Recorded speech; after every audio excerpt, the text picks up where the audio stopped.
Kunipiam, welcome to our Knowing Nipmuc webinar series.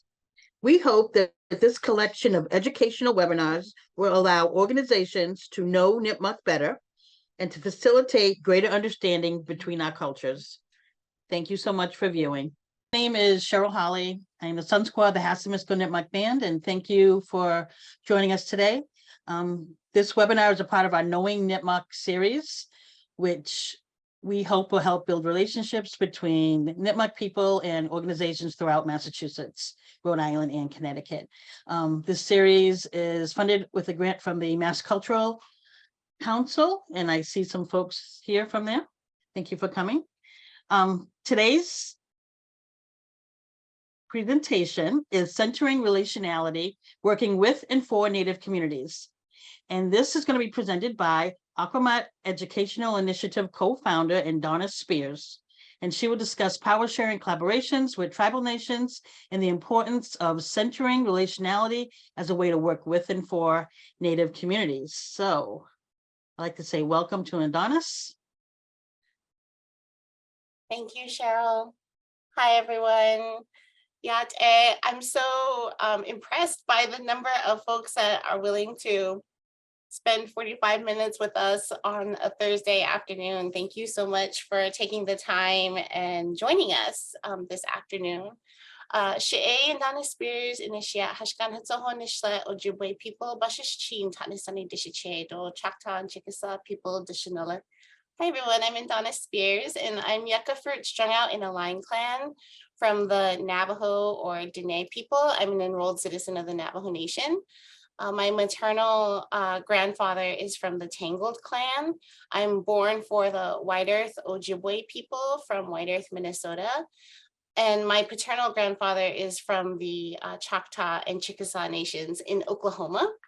And I am coming to you from the territories of my husband and our 4 children, which is the homelands and home waters of the Narragansett people in Southern Rhode Island. And like I said before, it's really wonderful to see so many people who are interested in having a conversation about how to work with tribes and tribal nations in a way that is equitable and meaningful and in a long-term scope of work. So as we go through the presentation, I'll tell you a little bit more about the work that I do with Agamount and how I'm connected with Cheryl and other folks at Hassanamisco. I encourage you to ask questions in the chat at any point through the presentation. So we'll have a couple of minutes at the end for questions, but I typically like to, when I'm presenting, when it's front of mind and fresh in your minds, please do feel free to ask questions in the chat as we go through the presentation. And I'll do my best to field those and answer those, and Cheryl can help me also as we go through. As I said before, I'm an enrolled citizen of the Navajo Nation, and I got my bachelor's degree, and my primary professional work has been in museum anthropology. And I worked for about 10 years at the Mashantucket Pequot Museum and Research Center, which is the world's largest tribally owned and operated museum. And that experience led me to co-found a small organization with 2 of my friends and colleagues there, Dr. Jason Mancini and Chris Newell, to start a consulting organization that works with primarily public humanities organizations to interrogate the way that they do work in collaboration with tribes and tribal nations and communities, but also in their interpretation of their Indigenous collections and educational programming. So we do quite a bit of work via Agamount with different institutions across primarily Southern New England. And I was also serving as the tribal community member in residence at Brown University for the past 2 years, which is how Cheryl and I connected. And I got to do that work in my capacity as TCMR under the Native American and Indigenous Studies Initiative there. And that has been really profound and rewarding work, and I'm always happy to talk more about that also. So I'm going to go ahead and share my screen. And for those of you that are just now joining us, welcome. I encourage you to ask questions in the chat at any time during our conversation this afternoon. So please do feel free to ask for further clarification about anything that's mentioned. I think, sometimes there's an assumption on my end that we are all on the same page. And I think that that can be detrimental to the quality of the work that we're doing together. So please do ask any question that you have as we go through. So it's common practice, and it's really important for Indigenous scholars. I apologize, I'm coming off of a strange cold, so my voice is not as forceful as I would like it to be. And I do have a cough drop, so I'll do my best to articulate and enunciate the best I can. But please do feel free to ask questions if I'm not enunciating well. So it's common practice for Indigenous scholars to state their own positionality to the work that they do. This is an intentional choice to illustrate that there is no such thing as like objective academic work or objective, one could argue objective work, right? We are human beings, and each of us have a set of narratives and ways of understanding the world and positionality that we bring to any of the work that we do. So for many of our Native scholars, it's really important for us to state our own positionality to the subject matter that we work with. And so for me personally, that includes talking about my own positionality to this particular region. I am from Central Arizona. I was born and raised there. I've lived here in the Northeast for almost 17 years now. And so while I have a very great fondness and love and connection to this place, it is not my homeland. My ancestors are not buried here. I am a guest here. And it's really important for me to behave and model what proper guest behavior looks like for others as well. I do have 4 children who are enrolled citizens of the Narragansett Indian tribe. And this is them, all in cradle board when they were at cradle board age. And so a lot of my work is really informed by my own relationship and kinship ties via marriage to the Narragansett community here in Southern Rhode Island. And it informs a lot of the work and my understanding of this particular corner of Turtle Island. It informs it quite a bit. It's actually very foundational for my understanding of this particular region. So while some of the things that I'll be talking about here might be useful and applicable here in the Northeast, it's with an understanding that that my position here is speaking as a guest in someone else's home.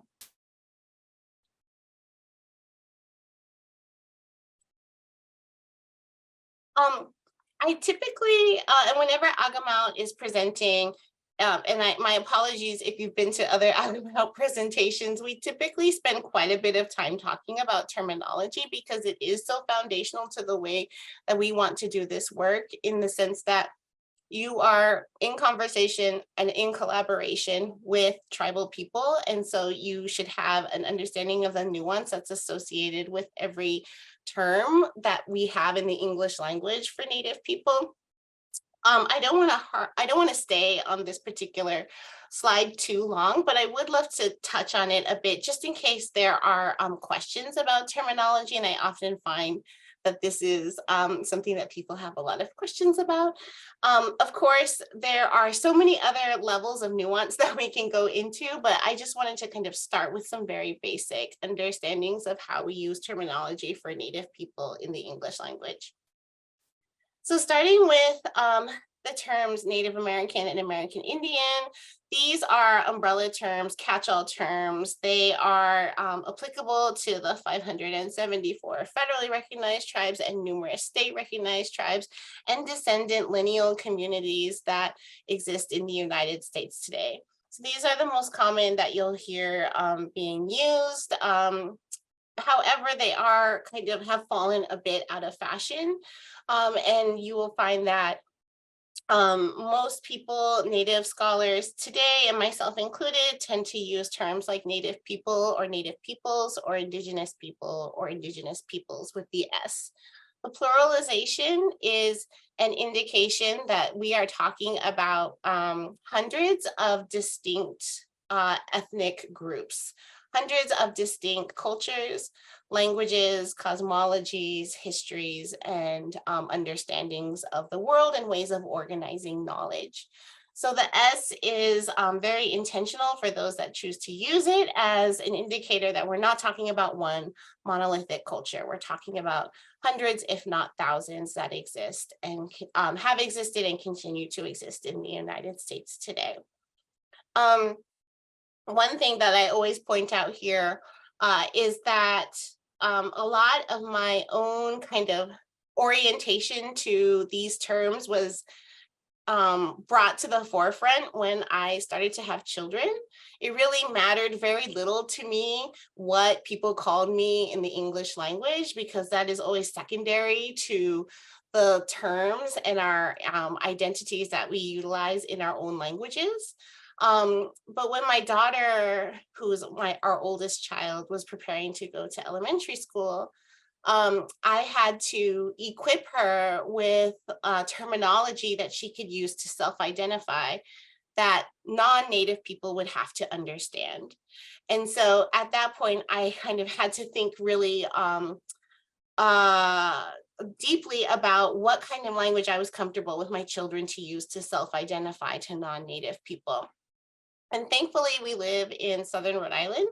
So if they say that they're Narragansett, most people will understand what that is. But beyond this particular corner of Rhode Island, very few people will understand what that means. And so I was very uncomfortable and continue to be very uncomfortable with having my children identify with anything that has the word American in it or America.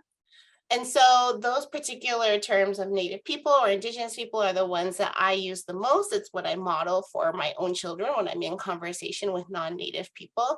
And it's the type of terminology that I'm comfortable with them using. Native American or American Indian, because it has the term America in it, to me as a mother is diminishing to my children's own traditional kinship systems and understandings of who they are, which predate the idea of America by thousands, if not tens of thousands of years. So any kind of inclusion of the term America is riddled with power dynamics and histories that are still quite present and shape the experiences of Native people today. The terms Native American and American Indian are not offensive terms. So if someone uses them, I would not take offense. And I think many Native people in this room would agree with that. But I do call out this particular example to shed some light on how these terms that we may take for granted are oftentimes indicators of power and the power to name. Does anyone have any questions here?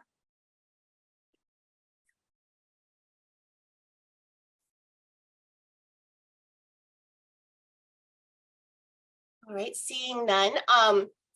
The term Indian is a legal term. And so anytime that the United States government is crafting any kind of policy or legislation about Native people, they will use the term Indian.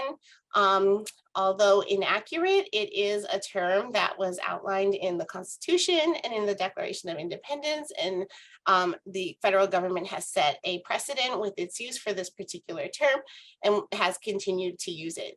And so it's interesting because Agamount, which is our small organization, we quite often will collaborate and work with classroom educators, and we will have to make it clear to the classroom educators that we work with the teachers that the term Indian is inappropriate to use when talking about Native people and Indigenous people in the United States. However, it is also included in federal Indian policy. So anytime they are quoting or talking about the Indian Child Welfare Act, or any kind of federal Indian policy, the Indian Reorganization Act, the Bureau of Indian Affairs, any kind of association with the federal government includes this inaccurate term. So it puts teachers kind of in this position where they have to articulate that the federal government uses an inaccurate term. And these are the titles that we use when we're referring to them, but it's not accurate in our day-to-day kind of conversation or language about Native people. Of course, these are all terms in the English language, so they are all going to be different degrees of wrong. None of them are right. The most accurate terms that you can use for a group of Indigenous people, a tribe or a tribal nation, is the term that they use for themselves. And oftentimes, I should say this, oftentimes the terms that we use for tribes today are some kind of mispronunciation of the tribe's own word for themselves in their own languages.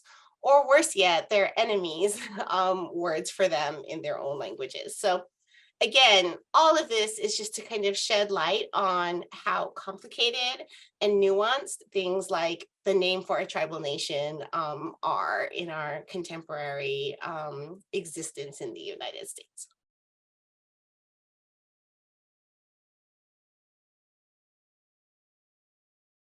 Oh, great. I'm glad that this is, I know that this seems quite elementary, but I think having the space and the time to kind of have a conversation about terminology, we have found to be very helpful. So I'm glad to hear that. And please do feel free to ask any questions as we go through.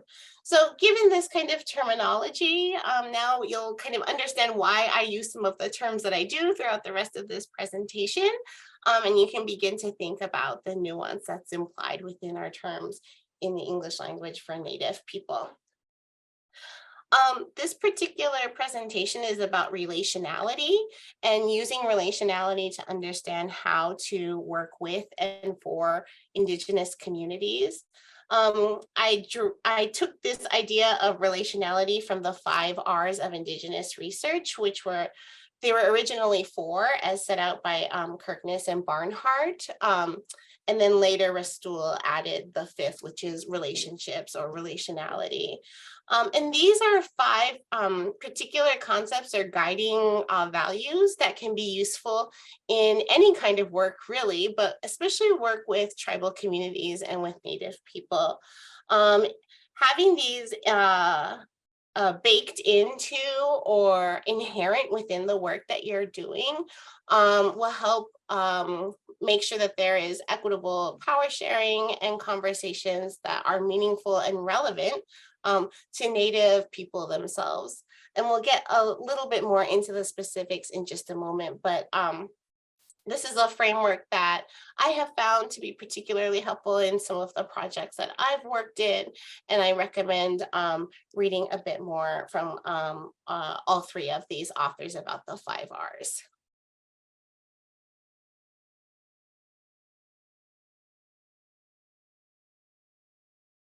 I can go through all 5. I think the ones that are kind of the most important, obviously, to me are about cultivating and maintaining relationships. And we'll talk a little bit more about that in just a moment, with tribal nations that are not transactional in nature, but are reciprocal and also are relevant to the tribes themselves. So tribal communities oftentimes will be asking a different set of questions than someone who is living outside of and completely apart from the tribal community and culture. And so it's important that we are able to have conversations that are informed by the things that tribal nations and tribal leadership find to be the most relevant and important to them and their own questions and goals.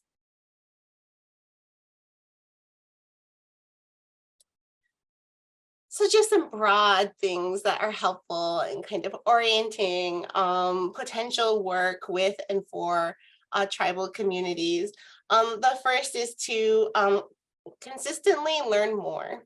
And so by virtue of the fact that you are in this presentation now and that you have attended the other presentations in this series is an indicator that you are seeking to learn more about the homelands and home waters of the tribal nations where you live and work. So taking on kind of the onus of doing the ongoing educational work to better inform your conversations and potential collaborations with Native people and tribal communities is an important first step. Keeping in mind that the national trend is that 70% of Native people do not live on reservations. So understanding that tribal populations are in and amongst and with you in the work that you do. I think that, you know, depending on region, demographics, and how population is spread out or not spread out is a big indicator in kind of variation. But here in the Northeast, we have tribal populations that are living in and around urban areas and in small towns. I mean, they really are dispersed quite consistently throughout the southern part of the Northeast. Keeping in mind that Indian country is very complex. It's a complex landscape of ideas and opinions where people will often disagree. No single voice can speak for a community or a collection of communities, and we will get into which voices are have more legitimacy than others in just a moment. But just an understanding that the same as any other population of human beings, that the same is true for Native people, and there is always a variation in understandings within tribal communities. Also, what needs to be said is that Native communities have always adapted and progressed in knowledge and technology. Absorbing new knowledge or realities does not diminish the authenticity of a culture as it changes. You know, one of the red flags for me when I am working with someone who maybe has never worked with Native people or tribal communities in the past is the A word, is authenticity. Like the use of the term authentic is an implication that there is an inauthentic. And I think that having the opportunities to suss out and have conversations about movement away from these dichotomous realities, especially for Native people who are so often cast as either authentic or inauthentic, or cast as being in the past constantly and having to kind of reaffirm their own identity in the present. I think that these kinds of learning opportunities and conversations about this are really important, especially if you're going to move forward in doing work with Native people. Are there any questions here? And Cheryl, always feel free to flag me if you have anything to add. I'm happy to have you add as well.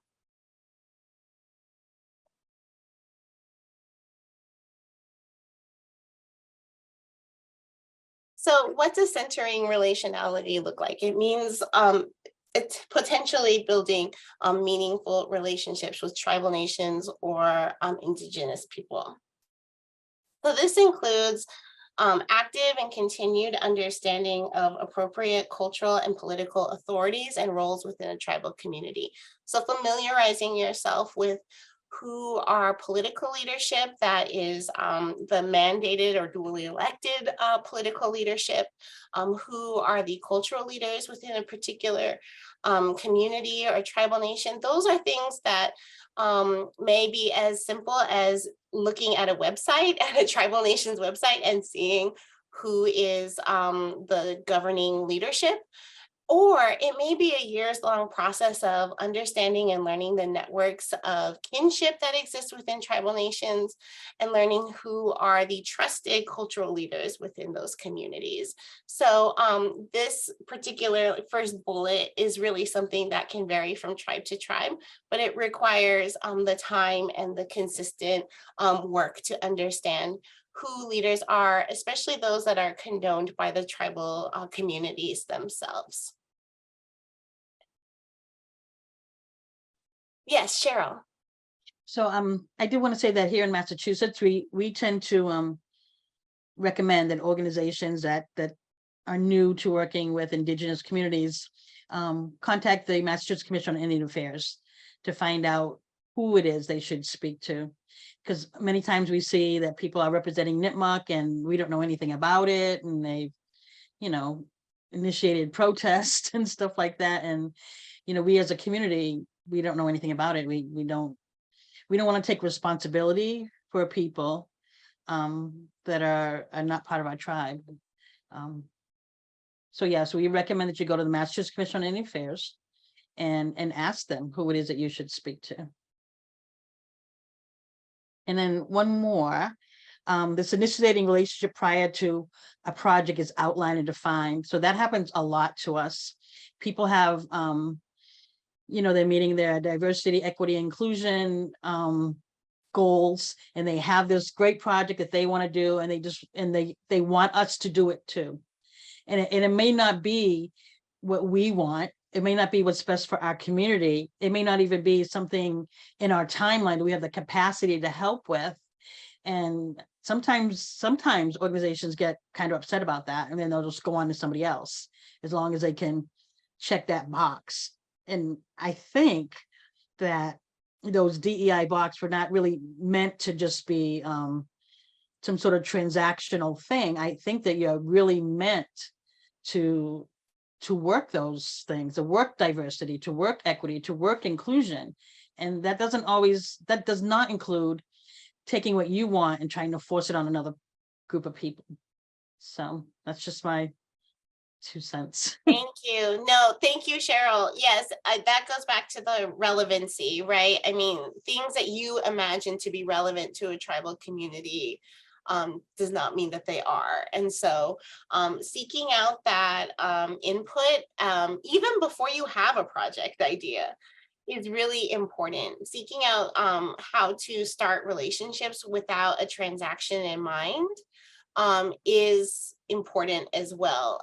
It's also a reality that many of our tribal communities, tribal nations, whether you're federally or state recognized, have limited capacity and resources.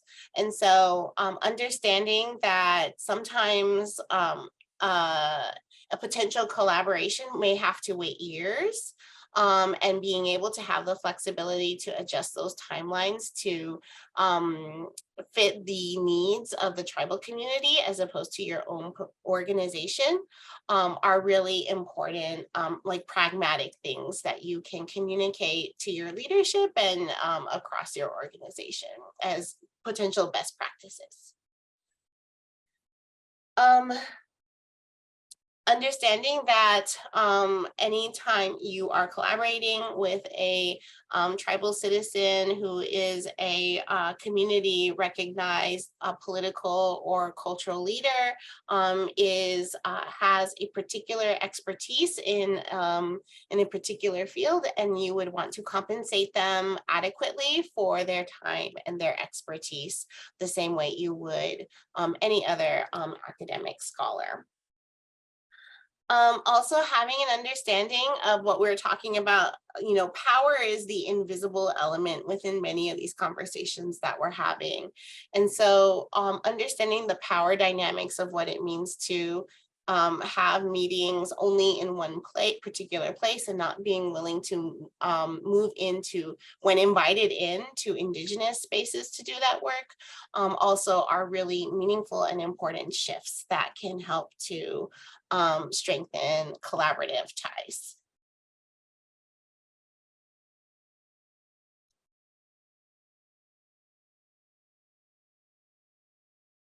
Are there any other questions here before we move on?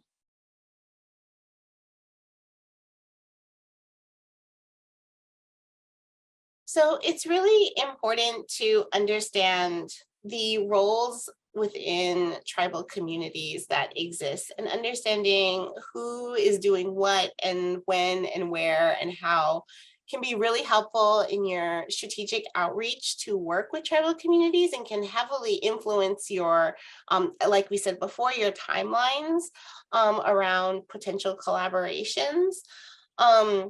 most tribal communities, federally and state recognized tribal communities, will have some kind of elders council or youth council.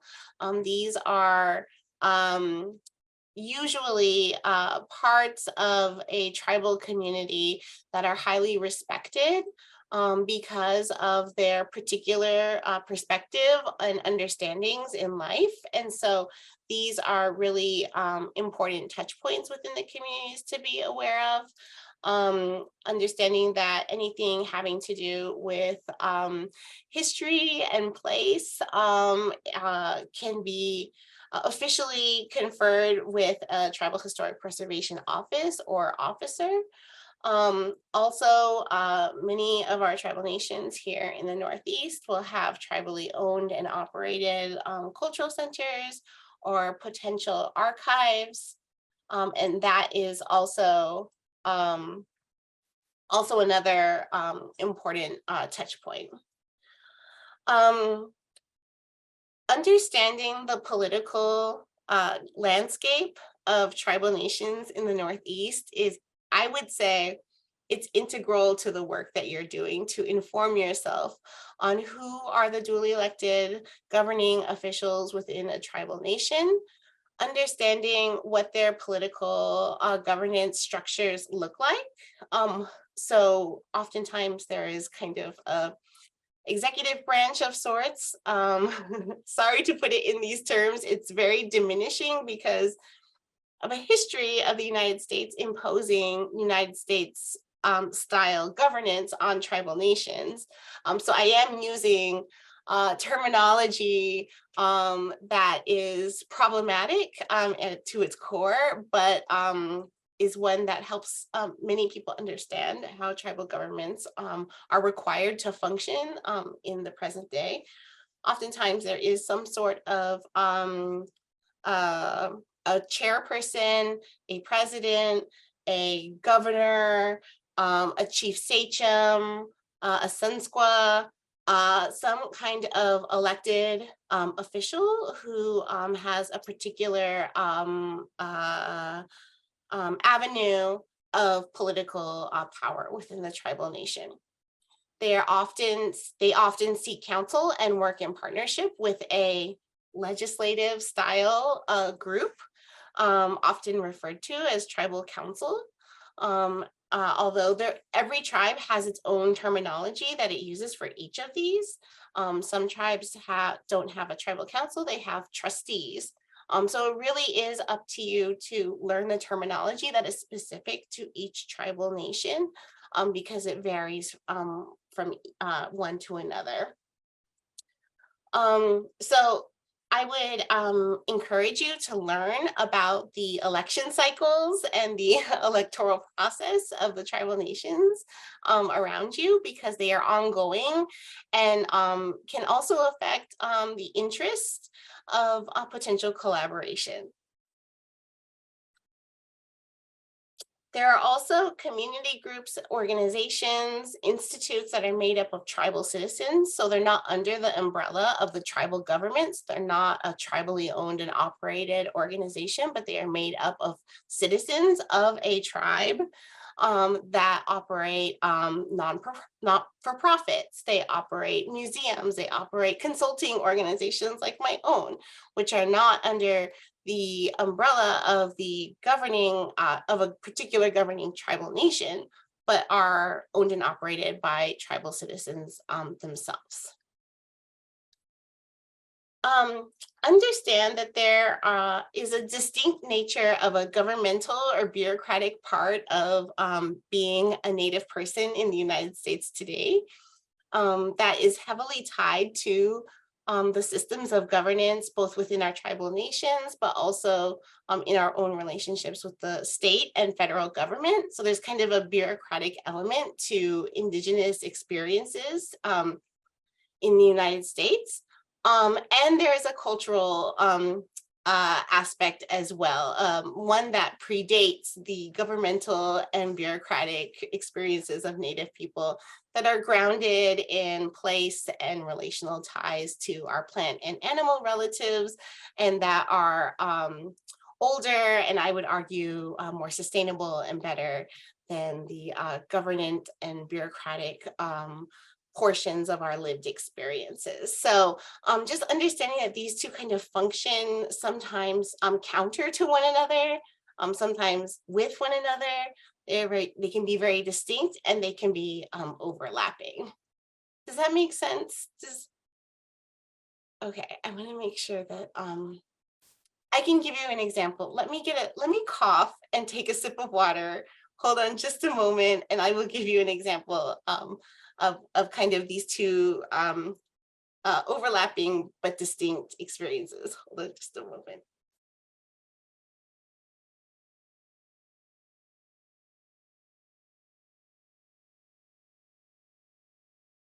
Okay, thank you. So here in our household, as I mentioned before, we have my husband and I have 4 children, and they are all enrolled citizens of the Narragansett Indian tribe. So on paper, they have the paper documentation to prove that they are Narragansett. And so we refer to them as citizens of the Narragansett Indian tribe. So in our household, we have 4 children and my husband who are all enrolled citizens of the Narragansett Indian tribe. So in kind of a governance sense, that is where their political ties are to this particular tribal nation. Yet, for many tribal nations across the country and here in the Northeast as well, Native people here, the Algonquin-speaking people here in the Northeast, were traditionally matrilineal people, which means they trace lineage through women. And so if you have a family or a familial group or clan, it would go down through the women. And the same is true for my own tribe from the Southwest. We also trace lineage through women. So my clan is Hashkan-Hetzoho. So I have 4 children in this household that are Hashkan-Hetzoho. So we have 5 of us that are from the same clan. That's me and my 4 children. And we also have 5 that are enrolled citizens of the Narragansett Indian tribe. That is my husband and our 4 children. So when we talk about these kind of competing systems that have to coexist, the clan system, which for us as Navajo people, we believe started at the beginning of time and was created when our first woman was created and our clan system was set out at that time. It has a holy and sacred element to it. It also ties us to our plant relatives, the yucca plant. And so there's all of these kinds of powers imbued in our clan system. And yet my children have to prove to the federal government that they are who they say they are. And so they have to be enrolled within one of the tribal nations that their parents would outline for them. So you can't be enrolled in more than one tribal nation. So we live in Rhode Island. It made the most sense for our children to be enrolled as Narragansett.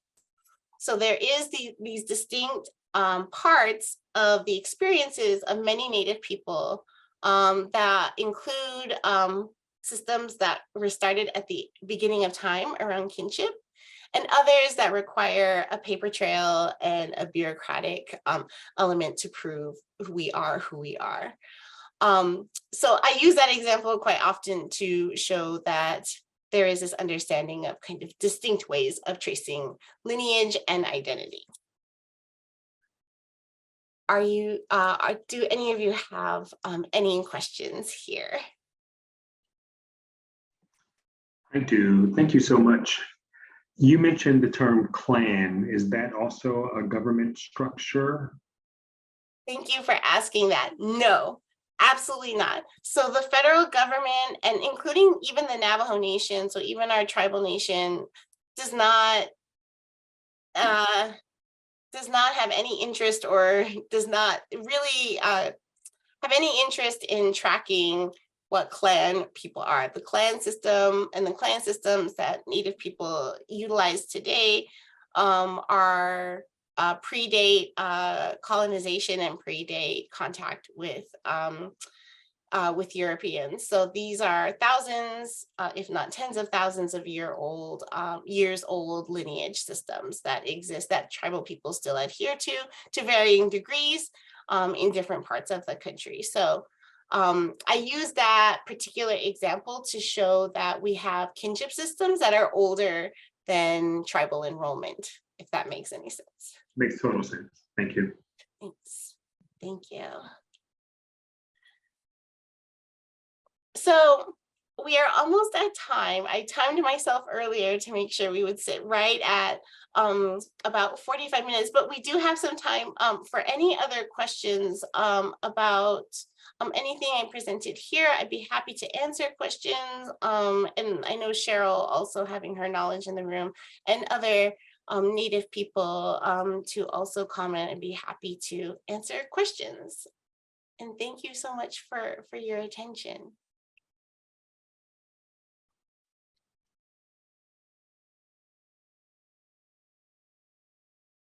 I am still at Brown, but I'm providing my Gmail here. If anyone wanted to follow up via email, I'm happy to do that as well.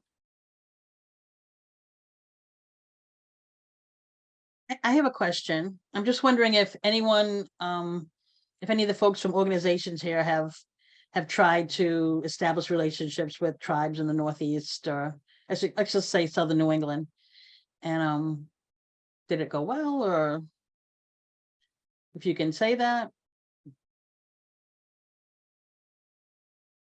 And Emily has her hand up. Cheryl, even, yes, I will get to Emily, and I do see your hand, Emily. Cheryl, even in like, you know, there is a level of tribal competency that I think is really important for all organizations that are located on Indigenous land, which is all of them.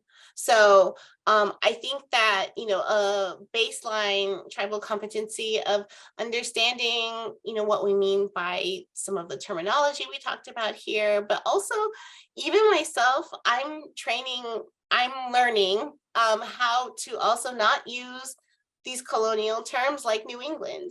This idea that place names have always been named these colonial terms is problematic. And I think that we can have the conversation around like how to problematize or highlight or scrutinize some of the place names and the terms that we use. And I'm glad you brought up New England. I've been doing my best to not use that term, but I still do. And I think we can, again, it is about having the conversation about it. That's just as important as whether we use the term or not. So thank you, Cheryl, for bringing that up. And Emily, did you have a question? I did, but I want to make sure there's space for Cheryl's question. My organization has worked with the tribe, but I wasn't prepared to share. I can share, but my question was different. So I don't know, Cheryl, if there's more, if we could make more space for your question, I can do that too. No, go ahead, Emily. That's fine. Thank you. Yeah, so I work with Harvard Forest, and so Harvard Forest does work with the Nipmuc tribe, and it does go very well. We've learned quite a lot of what we've learned on the slides here today. It's hard working with grants and deadlines, and pushing back on foundations has been something that we are trying to do a lot as well, just to make space for that relationship building. My question was more in relation to what I do in my free time. I am associated with our town of Deerfield. The Open Space and Recreation Committee is looking at parcels to protect from development. And I am really trying to push the organization to partner with the tribe, or at least be in relationship and communication with the tribe on, and I use the term tribe poorly here, because I think the area that we often look at is maybe the Pocumtuck homelands and not the Nipmuc homelands. And I guess my question is, how do I tactfully understand the different relationships over time between the tribes, and like, how do I respect Bekumtuk, but also be in partnership with the right people if the Bekumtuk aren't necessarily at the table, or maybe I'm looking in the wrong places for that tribe that's not state recognized? That's such a good question, Emily, and I'm so happy to see that there are Nipmuc people here in the room that I can defer to, who have, I mean, I will weigh in, but I would love to invite our Nipmuc participants to speak first. Thank you. Anyone else want to say something before I do? Yeah, quiet, folks. Thank you, Adonis. Yeah, so I really appreciate the presentation, and in terms of Okiteo, the organization that we have, which is Indigenous led and run. We've had some, vicissitudes and difficulties working with non-native organizations, but they're coming along in the sense that they're understanding the fundamental shift that's taking place, whereas Indigenous people and Indigenous organizations and tribes are becoming the agents of their own destiny. And so that's just an important thing I wanted to mention. It does take time. It's, we're not on the same processes as these grants and deadlines. And so it's a factor of understanding the systems and of indigeneity. But also, as far as the Bekumtuk, and I know Cheryl will have something to add too, is that Nipmuc people, we are also the Bekumtuk. We are their relatives. We are very close kin to them. The Nipmuc homeland itself is just in Massachusetts alone, is the entire size of the state of Rhode Island. So there are many, and again, when you talked earlier about self-identify, Nipmuc is a loose term for all of our Nipmuc quote tribes within the homeland, from Wabaquasit, Hassanamisco, Wamasset, Natick, Chibunagungumog, on and on it goes, Neshoba. So the Bekumtuk were part of that. I think it's important when people talk about Bekumtuk, you think about Nipmuc people, because we were allies, we were relatives, we were kin, and so we are them and they are us in a sense. And so and I think especially being over here on the edge of Nipmuc homeland, some of these terms get kind of, I guess, misconstrued, because again, Nipmuc, when people hear Nipmuc, they're thinking of one distinct tribe, but it's not. It's covering a large area of people, the people of the water, the fresh water, which goes all the way past the Connecticut River and throughout this area. And a lot of the records reflect that. And so that's my understanding of it. So. Anyone else? Well, thanks, Larry, for that. That's how we feel. So Nipmuc is more a broad term for the many groups of peoples that fall under Nipmuc. If we were patrilineal tribe, I would be on the Chibunagungumog government role, because my father's Chibunagungumog, my mother's Hassanamisco. But as far as the Bekumtuk is concerned, Larry's right. They're our close cousins. The line that divides on the maps between Bekumtuk and Nipmuc is not real. So people went back and forth. It's not a real line. It's not a real border. So it would depend, in answer to your question, it would depend on what they want that land for. If it was land to be used by the people, then I would suggest you contact Nipmuc government, Chibunagungumog or Hassanamisco, or both.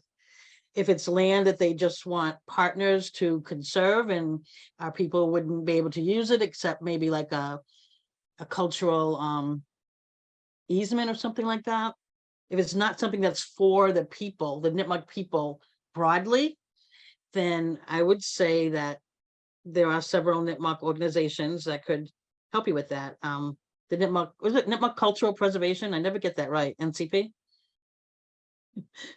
I never get that right, but anyway. Yes. Yeah. So yeah, Fred's people, yes. They do a lot of yeah, cultural easements and things like that. So that might be, and they associate with us.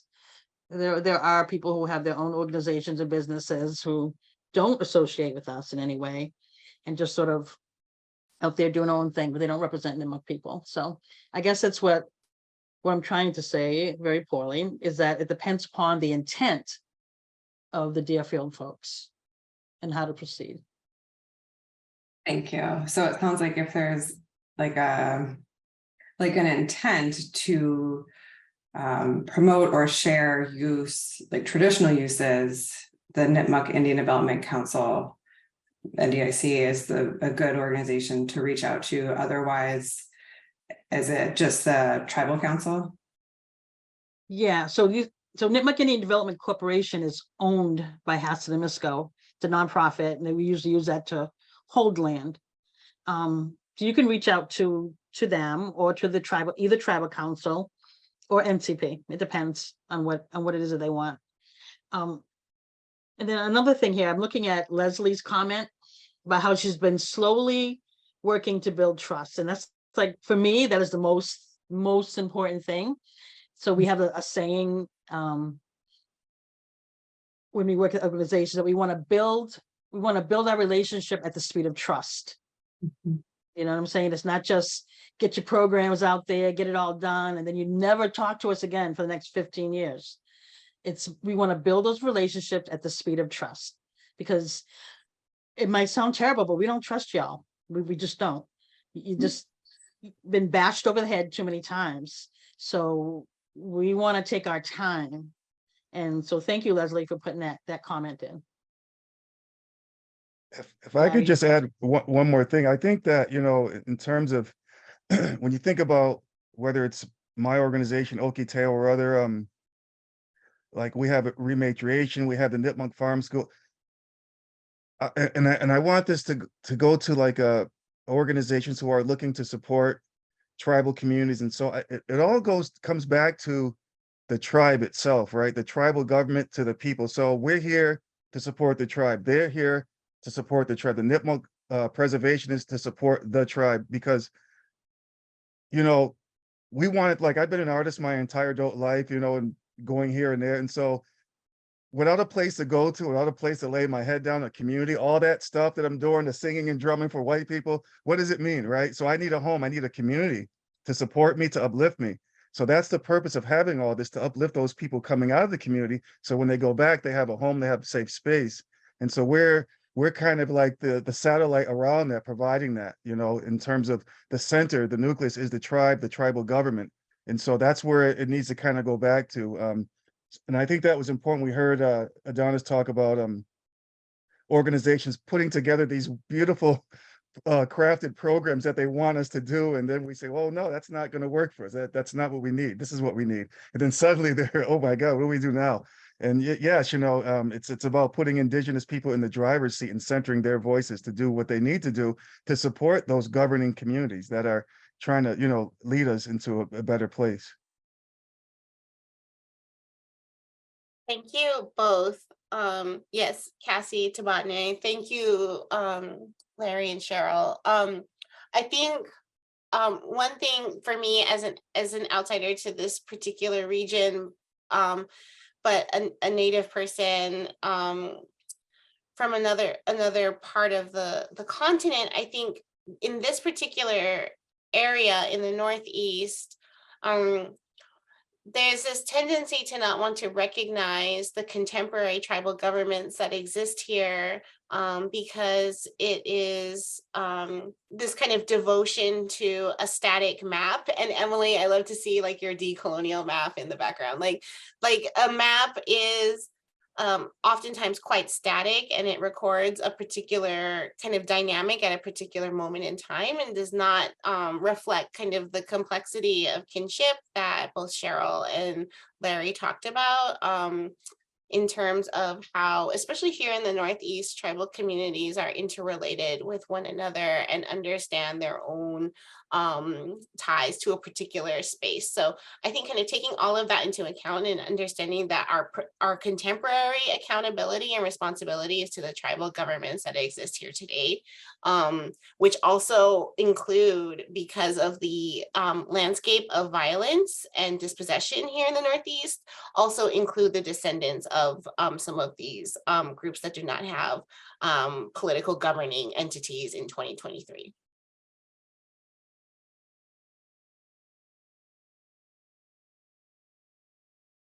Thank you.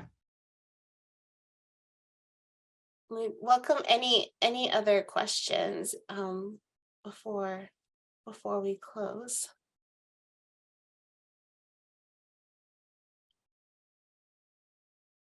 Well, thank you all. Thank you so much for your time and your attention and kind of formulating and thinking more about ways that practices and methodologies can better reflect the landscape where you live. And thank you, everyone, for your time this afternoon. Thank you so much, Adonis, for joining us, for giving us all your wisdom and care. We really appreciate it. Thank you. Anyone else? Well, I guess we're going to close out then. Thank you. Thank you guys for coming. Thank you. Hassanamisco, and thank you for watching. All videos are available at the Hassanamisco Nipmuc Band website at www.nitmucband.org. Hassanamisco.